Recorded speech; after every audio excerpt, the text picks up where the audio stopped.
Hello everyone and welcome back to escape the ordinary. पिछला जो हमारा वीडियो था उसमें हमने अपॉर्चुनिटी कॉस्ट पढ़ा था और पीपीएफ क्या होता है इसके बारे में पढ़ा था। अपॉर्चुनिटी कॉस्ट में हमने पढ़ा था कि opportunity cost is the best foregone option. मतलब ऐसी कोई चीज़ आपके पास जब दो अल्टरनेटिव्स होते हैं, you go for one and you have to leave another one, तो वो जो आपने बेस्ट ऑप्शन छोड़ दिया है that is your opportunity cost. वही चीज़ हम प्रोडक्शन में अगर देखते हैं in point of view of production of goods and services, तो यहाँ पर क्या होता है अपॉर्चुनिटी कॉस्ट कि जब आप किसी रिसोर्स को यूज़ कर रहे हो फॉर प्रोड्यूसिंग टू प्रोडक्ट्स, तो उसमें जब आप एक को कॉम्प्रोमाइज़ करके दूसरे का प्रोडक्शन बढ़ाते हो, तो वहाँ जो कॉम्प्रोमाइज़ आप कर रहे हो, जो सेक्रीफाइस आप कर रहे हो, that is the opportunity cost. Okay, तो वो जो हमने एक थियोरेटिकल कंसेप्ट पढ़ा था पीपीएफ का, जिसे हम ग्राफिकल रिप्रेजेंटेशन बोलते हैं, और अपॉर्चुनिटी कॉस्ट का, हम उसे ही अभी समझने वाले हैं in detail. Okay, so let's begin it. तो हम पढ़ रहे हैं पीपीएफ, प्रोडक्शन पॉसिबिलिटी फ्रंटियर और प्रोडक्शन पॉसिबिलिटी कर्व। ठीक है, क्या होता है ये? इट शोज़ कि जब आपके पास रिसोर्स लिमिटेड है, उन रिसोर्स के बहुत सारे यूजेस हैं, तो ऑब्वियसली जो रिसोर्स होंगे वो मल्टीपल प्रोडक्ट्स बनाने में यूज़ होंगे। तो प्रोडक्शन पॉसिबिलिटी हमें क्या बता रहा है कि जब हम कोई रिसोर्स यूज़ कर रहे हैं तो दो प्रोडक्ट्स में हम उसे किस तरह से डिवाइड कर सकते हैं, किस तरह से क्या क्या पॉसिबिलिटीज़ हो सकती हैं कि हमें कितना सेक्रीफाइस और कितना गेन करना पड़ेगा। ओके, तो सबसे पहले हम इस टेबल से समझते हैं कि जो सेक्रीफाइस है और जो गेन है और एमओसी है, that is marginal opportunity cost, ये क्या है। ठीक है, तो सबसे पहले हम समझते हैं पॉसिबिलिटी। तो possibilities are named as A B C D E F G. Okay, अब हमारे पास कोई भी एक रिसोर्स है जो दो गुड्स प्रोड्यूस कर सकता है। One is the war good and another one is the civil good. ठीक है, हमने एक रिसोर्स को इन दोनों चीज़ों में यूटिलाइज़ किया। Now let's see the possibilities. सबसे पहली पॉसिबिलिटी है कि हमने जब रिसोर्स को यूटिलाइज़ किया तो पूरा का पूरा यूटिलाइजेशन हमने किस में कर लिया? वॉर गुड प्रोड्यूस करने में कर लिया। ठीक है, तो यहाँ पर हमारे बटर का प्रोडक्शन ज़ीरो, सिविल गुड में कोई प्रोडक्शन नहीं हुआ। अब हमने यहाँ पूरा यूटिलाइजेशन किया, कोई कॉम्प्रोमाइज़ नहीं किया, तो there will be no MOC, marginal opportunity cost नहीं है, क्योंकि अपॉर्चुनिटी कॉस्ट क्या है? जहाँ आप यूनिट्स को सेक्रीफाइस कर रहे हैं, तो यहाँ कोई सेक्रीफाइस नहीं है। ठीक, MRT, marginal rate of transformation. Transformation is the process जहाँ एक से आप किसी दूसरे प्रोडक्ट में उसे कन्वर्ट कर रहे हैं, you are transforming the resource. तो यहाँ पर भी देखिए कि पूरा का पूरा सिविल गुड बन रहा है, पूरा वॉर गुड प्रोड्यूस हो रहा है, नो सिविल गुड, तो ट्रांसफॉर्मेशन कुछ भी नहीं है। नेक्स्ट, हमने यहाँ पर एक यूनिट को सेक्रीफाइस किया। हम 21 प्रोड्यूस कर रहे थे, हमने 20 का प्रोडक्शन किया। अब इस एक सेक्रीफाइस से क्या हुआ? हमारे पास जो रिसोर्स है उसे हमने बटर के प्रोडक्शन में यूटिलाइज़ कर लिया। अब जब हमने इसे बटर में यूटिलाइज़ किया तो हमने कुछ सेक्रीफाइस किया था, तो ये हो गई हमारी मार्जिनल अपॉर्चुनिटी कॉस्ट। ठीक है, अब कुछ सेक्रीफाइस किया है, कुछ गेन किया है, तो ये हो गया हमारा marginal rate of transformation. Get it? अब यहाँ पर 20 यूनिट्स थी, हमने 2 यूनिट और सेक्रीफाइस कर ली। 2 यूनिट सेक्रीफाइस करके यहाँ क्या हुआ? यहाँ पे 1 यूनिट और प्रोड्यूस हो गई। अब ये जो 2 यूनिट हमने सेक्रीफाइस की है, ये 2 यूनिट क्या हो गई? हमारी मार्जिनल अपॉर्चुनिटी कॉस्ट। और यहीं पे जो हमारा MRT था वो हो जाता है 2:1। नेक्स्ट, हमने 3 यूनिट सेक्रीफाइस की, यहाँ पर 1 यूनिट प्रोड्यूस कर ली, मार्जिनल हो गया हमारा 3 और MRT हो गया हमारा 3:1। यहाँ पर हमने 4 यूनिट सेक्रीफाइस करी, हमने 1 यूनिट गेन कर ली, मार्जिनल अपॉर्चुनिटी कॉस्ट 4 हो गया और हमारा रेशियो हो गया 4:1।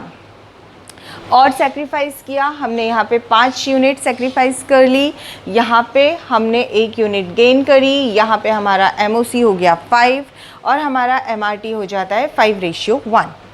देन हमने गन्स प्रोड्यूस करना बंद कर दिया, हमारा टोटल जो प्रोडक्शन था वो 0 हो गया, हमने 6 यूनिट कॉम्प्रोमाइज़ करी, यहाँ पर हमने 1 यूनिट और प्रोड्यूस कर ली, हमारी मार्जिनल अपॉर्चुनिटी कॉस्ट क्या हो जाती है जो हमने यहाँ पर सेक्रीफाइस किया है, दैट इज़ 6, और हमारा MRT क्या बन जाता है 6:1। Get it? ये पूरा टेबल आपको समझ में आया है? अब इसी के अकॉर्डिंगली हम इसका कर्व देखते हैं। So let's have look at the curve. Curve में देखिए यहाँ पर क्या होता है, 21 का प्रोडक्शन जब था, ये गन्स है और ये बटर का प्रोडक्शन है। जब यहाँ पे 21 यूनिट ऑफ गन प्रोड्यूस हो रहा था तो बटर में कोई प्रोडक्शन नहीं था। फिर आपने 20 का प्रोडक्शन किया, बटर की 1 यूनिट प्रोड्यूस की। फिर आपने यहाँ पर सेक्रीफाइस किया 2 का, आपने यहाँ पर 1 और यूनिट प्रोड्यूस कर ली। आपने यहाँ पर मतलब यहाँ जो है ये सेक्रीफाइस होते जा रहे हैं और ये इंक्रीज़ होते जा रहे हैं। So what kind of curve you are getting? आपको जो कर्व मिल रहा है, the curve is sloping downwards. जो कर्व है उस कर्व का स्लोप कैसा है? तो उस कर्व का स्लोप होता है हमारा downward. You can see here, यहाँ से ये कर्व इस तरह से नीचे आ रहा है। Okay, so how is the slope? Slope is downward. And also the shape is concave shape। Shape कैसा है? जो शेप है कर्व का वो कॉन्केव शेप है। This shape is termed as the concave shape. Okay, अब नेक्स्ट चीज़ जो इम्पॉर्टेंट है, ये जो कॉम्बिनेशंस है ABCDEF और G, ये जो पॉसिबिलिटीज़ है ये वो पॉसिबिलिटीज़ है जहाँ पर आपने अपने रिसोर्सेज को पूरी तरह से यूटिलाइज़ कर लिया है। क्या हुआ है रिसोर्सेज का? रिसोर्सेज पूरी तरह से इस्तेमाल किए जा चुके हैं। अब हमें कोई पॉइंट दे दिया यहाँ पर H और यहाँ पर हमारा पॉइंट हो जाता है I, यहाँ एक पॉइंट दे दिया J और यहाँ एक पॉइंट दे दिया K। ओके, तो अब इन पॉइंट्स को हम क्या बोलें? तो ये वाले जो पॉइंट्स हैं जो कर्व के अंदर आ रहे हैं, the points inside the curve, these points और these combinations are termed as attainable combinations. कौन से कॉम्बिनेशंस होते हैं?